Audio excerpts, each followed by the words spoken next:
Hello, good morning mga katikiting. Sana nasa maayos lang po kayo. Saan man kayo sulok ng mundo, huwag niyo pong pabayaan ang inyong mga sarili dahil po sa panahon ngayon, init sa umaga tapos biglang uulan sa hapon. Mag-ingat po kayo mga katikiting. Dito na po tayo sa ating topic ngayon.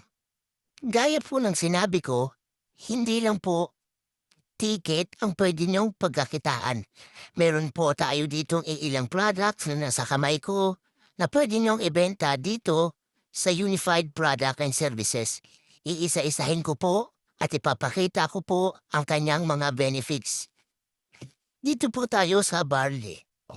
Meron po tayong barley dito, tatak po ng Unified. Okay? Meron din po tayong ditong Artexi.